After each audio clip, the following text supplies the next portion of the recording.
Salam jumpa, halo semuanya. Kembali lagi di video pembelajaran kimia.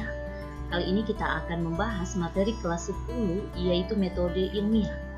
Penelitian merupakan usaha untuk menemukan, mengembangkan, dan menguji kebenaran suatu pengetahuan yang dilakukan dengan menggunakan metode ilmiah. Kita masuk pada definisi metode ilmiah. Metode ilmiah adalah metode sains menggunakan langkah-langkah ilmiah dan rasional untuk mengungkapkan suatu permasalahan yang muncul dalam pikiran kita. Selanjutnya, kita akan bahas langkah-langkah dalam metode ilmiah atau tahapan dalam metode ilmiah. Yang pertama adalah merumuskan masalah. Masalah ini dapat merupakan masalah yang ditemukan sehari-hari dari hasil perenungan maupun dari berbagai literatur yang pernah dipelajari. Masalah biasanya berupa pertanyaan yang harus dijawab dengan melakukan suatu penelitian secara ilmiah. Langkah selanjutnya adalah mengumpulkan informasi. Langkah mengumpulkan informasi atau data biasa dilakukan dengan observasi secara langsung maupun studi literatur seperti jurnal ilmiah atau penelitian lain yang sudah ada sebelumnya.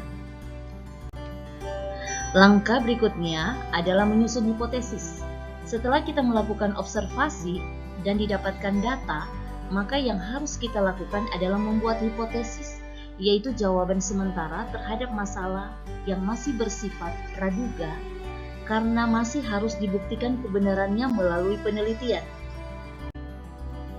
Langkah selanjutnya adalah melakukan percobaan atau eksperimen. Untuk menguji kebenaran dari hipotesis atau jawaban sementara yang telah dibuat pada tahapan sebelumnya, maka yang harus kita lakukan adalah melakukan percobaan atau penelitian. Penelitian harus dilakukan dengan teliti sehingga mendapatkan data yang akurat. Dalam melakukan percobaan, yang harus kita lakukan adalah menyusun lebih dahulu rancangan penelitian dengan baik. Ada beberapa faktor yang diperhatikan dalam menyusun penelitian. Yang pertama, menentukan variabel penelitian. Kedua, menentukan alat dan bahan yang akan digunakan dalam penelitian. Ketiga, menentukan sampel penelitian. Keempat, menentukan lokasi penelitian. Dan yang kelima, menentukan waktu penelitian. Sekarang kita akan melihat variabel-variabel dalam penelitian. Yang pertama, variabel bebas atau independen. Variabel bebas merupakan variabel yang memengaruhi atau yang menjadi sebab perubahan timbulnya variabel terikat. Yang kedua, variabel terikat atau tergantung, disebut juga variabel dependen, merupakan variabel yang dipengaruhi oleh variabel bebas. Dan yang ketiga, variabel kontrol. Variabel kontrol juga disebut dengan variabel kendali.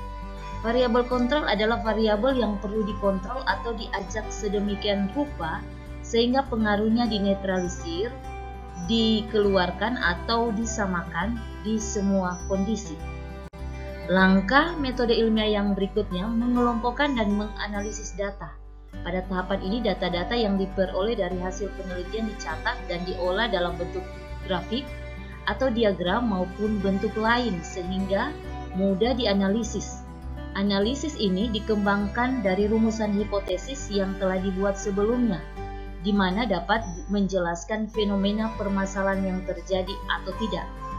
Jika terdapat hubungan yang jelas atau kesesuaian antara hasil eksperimen dengan hipotesis, maka hasil analisis dapat dijadikan sebagai dasar penarikan kesimpulan.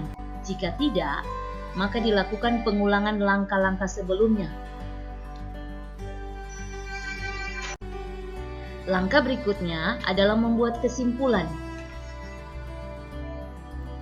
Penarikan kesimpulan dilakukan dengan cermat berdasarkan hasil percobaan tanpa adanya pengaruh pendapat pribadi. Kesimpulan merupakan jawaban sebenarnya dari hipotesis yang diajukan. Kesimpulan ditarik berdasarkan analisis data dan pengujian hipotesis yang sudah dilakukan untuk menjawab pertanyaan sesuai tujuan penelitian. Langkah berikutnya, mengkomunikasikan hasil atau dapat mempublikasikan hasil penelitian kepada orang lain dalam bentuk laporan tertulis atau melalui forum diskusi atau seminar.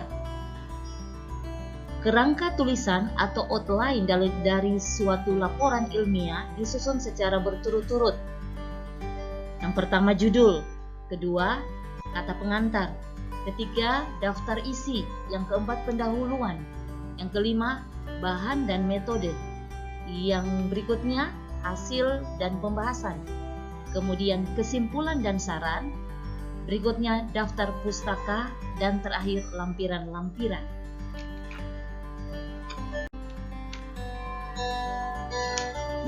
Kita akan bahas tentang sikap ilmiah.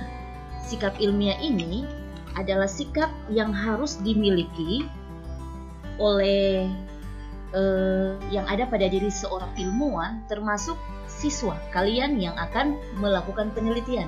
Ketika menghadapi persoalan-persoalan ilmiah, maka sikap ilmiah ini perlu dibiasakan dalam kerja ilmiah. Yang pertama, sikap ilmiah yang pertama adalah rasa ingin tahu. Apabila menghadapi suatu masalah yang baru dikenalnya, maka peneliti berusaha mengetahuinya dengan mengajukan pertanyaan tentang objek dan peristiwa. Yang kedua, kritis. Peneliti tidak langsung begitu saja menerima kesimpulan tanpa ada bukti yang kuat. Kebiasaan menggunakan bukti-bukti pada waktu menarik kesimpulan, tidak merasa paling benar yang harus diikuti oleh semua orang, bersedia mengubah pendapatnya berdasarkan bukti-bukti yang kuat. Sifat yang berikutnya adalah terbuka. Maksudnya, peneliti bersedia mendengar argumen orang lain sekalipun berbeda dengan apa yang diketahuinya, serta terbuka menerima kritikan dan respon negatif terhadap siapapun. Berikutnya adalah objektif.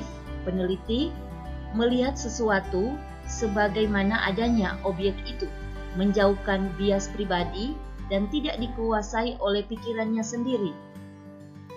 Sikap ilmiah berikutnya menghargai karya orang lain. Sikap menghargai karya orang lain ini maksudnya peneliti tidak akan mengakui dan menyandang karya orang lain sebagai karyanya sendiri. Menerima kebenaran ilmiah walaupun ditemukan oleh orang lain. Sikap ilmiah berikutnya adalah berani mempertahankan kebenaran. Di sini, berani mempertahankan kebenaran, sikap ini tampak pada keinginan membela kebenaran, fakta dan hasil temuan lapangan atau pengembangan walaupun bertentangan dengan teori sebelumnya ataupun pendapat kebanyakan orang. Sikap ilmiah berikutnya menjangkau ke depan. Sikap ini dibuktikan dengan selalu ingin membuktikan hipotesis yang disusunnya demi pengembangan bidang ilmunya. Berikut adalah jujur. Di sini, jujur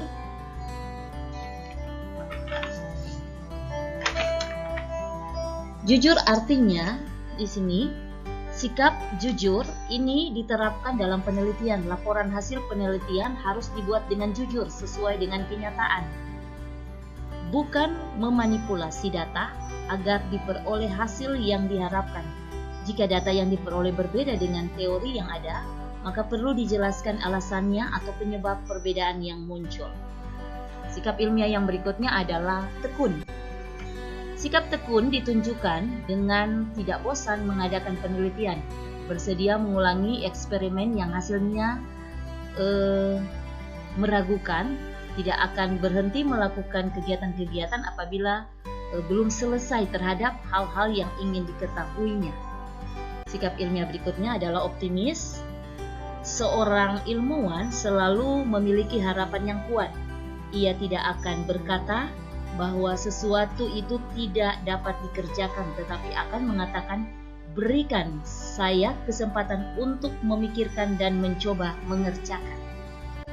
Sikap yang berikutnya adalah tanggung jawab. Sikap ini terlihat pada kerja yang serius dan tidak sembarangan dalam melaksanakan kegiatan ilmiah.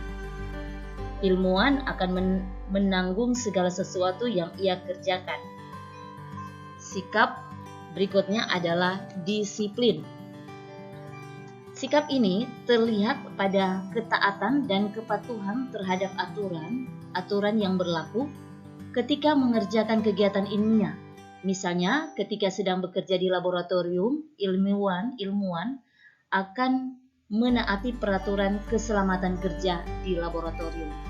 Sikap yang terakhir adalah teliti. Sikap teliti berarti cermat dan seksama dalam segala hal. Seorang ilmuwan harus teliti ketika melakukan kerja ilmiah. Misalnya, teliti dalam menyimpan alat-alat laboratorium, mencatat data, dan mengolah data hasil penelitian. Demikian pembahasan metode ilmiah, semoga bermanfaat. Selamat belajar dan semoga sukses. Salam sehat, terima kasih.